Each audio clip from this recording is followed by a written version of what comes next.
Let's go! DAYLEN AUSTIN. Prior, they had already gotten Trey Holly, the talented four-star back out of Louisiana, to commit.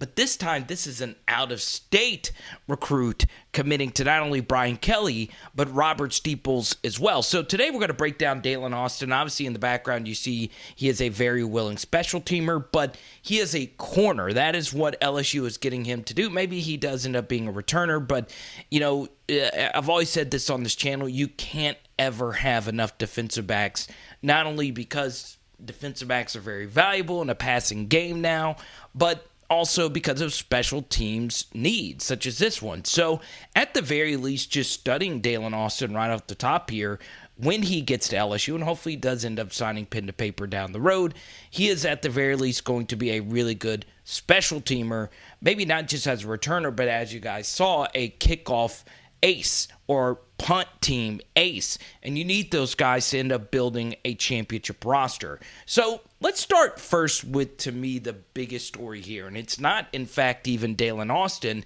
It's the guy that ended up recruiting him. It is Robert Steeples. Now, we all know Robert Steeples as the new cornerback coach, but there was so much made about Corey Raymond going to Florida, the longtime LSU ace defensive backs coach, and what the recruiting is going to look like when Corey Raymond left.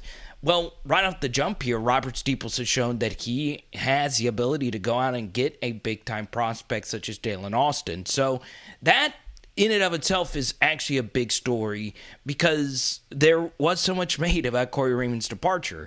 Also, DAYLEN AUSTIN himself is a very interesting prospect. You see him right here in off coverage, obviously just high pointing this football right here and getting a nice little return out of it. So you see the ball skills. That's obviously a big part of his game. 6'2" is really good, prototypical size for a corner. He does have long arms. He does have really good ball skills. And overall, I've seen him be a willing tackler. Now, once again, we're still in the very early evaluation of DAYLEN AUSTIN's tape and just his overall maturation as a prospect. Once again, that was him just reading that route right there and deflecting it up in the air and once again high pointing the football. Here he is in press coverage. Once again, just all over this guy, finding the football and making a really good play on it. Boom, I'm looking at you. Yes, you. So I'm actually going to show you, to me, what is one of my favorite plays on DAYLEN AUSTIN's tape. So here we are, press coverage. There is no help over the top right here. So, you know, as a corner, your number one thing is to make sure that you don't get beat deep. What makes it really interesting here is he sees that this run block, this wide receiver's trying to run block him. Look at how quickly he just throws him off while at the same time keeping his contain, and watch him just close in and boom, right there. That is just some really good physical cornerback play.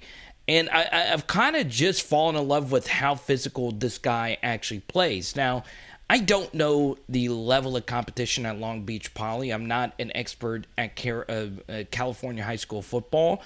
But as many of you know, there's a lot of really good prospects that come out of California. So, you know, for me, yes, this is a limited sample. And one Raymond news, when it's always been true that LSU is DBU, it will always be DBU, and as long as this position doesn't just backs, and Corey Raymond is a really good defensive back coach, and he's going to be pretty good at Florida. 3 out-of-state defensive back commitments, and look, there's Lake Charles, or just a few to name. Man, I don't think LSU's done a defensive back, so that's obviously the class is shaping up pretty nicely. Once again, still very early in 2023, but especially when you consider that there are some other SEC schools such as Arkansas and Tennessee and Texas A&M that have already gotten some damage done in 2023. This is obviously some really, really good news. Keep in mind about the DAYLEN AUSTIN news is that LSU is not particularly deep at defensive back right now, and that means that they really need to address the position in 2023. So yes, it might be true that all 3 of these guys won't sign. Hopefully all 3 of them do, but the fact that you do have Kelly, and that's why DAYLEN AUSTIN becomes an even bigger recruit, in that LSU has never been so thin at corner as they are right now. Of course, the transfers are really nice for this next year, but you look after that, you have Demarius McGee, you have Darius Jones, you obviously have some really good players in LaTerrence Welsh coming in, and hopefully a few other corners take that next step. But LSU really did need to hit corner, and I do think they're going to try and get at least one more, potentially two. So we'll see how that actually works out. And once again, there are some very interesting defensive back prospects in the state of Louisiana this year. So, yes, it is a really good weekend. This is Trey Holly in the state championship game last year. Please, someone go to Union High School in Farmerville, Louisiana. Heck, I love Farmerville. I'll go there myself. Let's get a better camera tripod so we can actually enjoy Trey Holly's footage, because every time I watch it, I feel like I'm actually trying to tackle Trey Holly. He has basically been playing varsity since his freshman year, and I believe even some in the 8th grade. So this guy has dominated this competition. That's obviously a really good thing as well. Now, the big story, though, is yes, it's really good Trey Holly committed. Yes, it's really good that DAYLEN AUSTIN's committed, and LSU is starting to form a really nice 2023 class. But what's next? Because just to show you, even though LSU had such an amazing recruiting weekend, they're still the 12th highest rated national class. So I'm going to give you two names to keep an eye out for over the next couple of weeks that have picked up steam. Let's start off with, to me, my number one player in the state of Louisiana for the class of 2023. And lucky enough, he is just in LSU's backyard. And that player is Shelton Sampson Jr. Now, he is a 5-star-ish. Once again, it depends on the recruiting site that you look that you look at. I have him as the number one player in Louisiana. Now, I've gone back and forth between him and Derek Williams as my favorite Louisiana prospect in 2023. But for right now, I'm dead set on Shelton Sampson being the most must-get guy outside of the next guy that I'll talk about in just a second. But he is truly special, a very tall wide receiver prospect at 6'4". To me, he is a contested ball catcher with some really, really good speed. And look, yes, he's a little lanky. Yes, it is a very thin frame for wide receiver play. I do think he can put some weight on. But for me, he is the most dominant Louisiana player in 2023. And we've seen how important it is for LSU to land 5-star wide receivers, whether it be Jarvis Landry, whether that be Terrace Marshall, and so on and so on, and now with Kayshawn. So LSU at wide receiver has not been a transfer portal position, and it's not been an out-of-state position.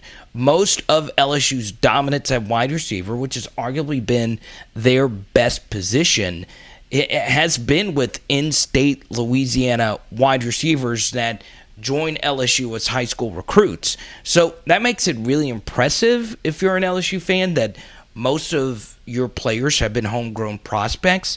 We always share the stat on the channel. There has not been an out-of-state receiver that has had 40 or more catches at LSU since Terrence Tolliver in 2010. And my second player is Eli Holstein. What is actually going to happen with the quarterback position? And honestly, this isn't so much an Eli Holstein thing as it is a quarterback thing. LSU has 0 quarterbacks committed for 2023 up to this point. Once again, Arch Manning is always going to be in the discussion for LSU. And, of course, there are plenty of out-of-state quarterbacks that have shown interest in LSU. Jalen Rashada just had a visit to LSU. But really the one guy that has been connected the most to LSU has been Dante Moore, the 5-star can't-miss player out of Michigan. So, yes, Dante Moore has the most steam towards LSU. It is still also a long shot for him to lead the Midwest and come to Baton Rouge at the same time. But having Joe Burrow there for the recruiting weekend at the spring game was huge, and I do feel okay about LSU's chances of landing Dante Moore. But just to let you know, the rumor mill is starting to kick back up for Eli Holstein to LSU, the 4-star quarterback out of Zachary High School. Is it likely that Holstein goes to LSU? We'll see. I mean, I think it would interest him if there is no other quarterbacks committed to 2023. But this is a guy who was once committed to Texas A&M, who also has some heavy interest from Alabama as well. So, for me, obviously, quarterback, moves the needle so much more than every other position. This isn't as much as a Eli Holstein part of the video. It's more of just where LSU stands right now in the quarterback race. And, of course, you can't forget a fan favorite on this channel, of course, is Ricky Collins, an Elite 11 finalist out of Woodlawn High School. So, obviously, comment down below your thoughts on today's video. Let me know what you think of Austin coming in as a elite corner out of the state of California. And yeah, this was a fun video. Good to be back at home, baby. Let's go. It is Power Hour LSU. Boom. And tonight, it's Burgers Part 2. Let's go.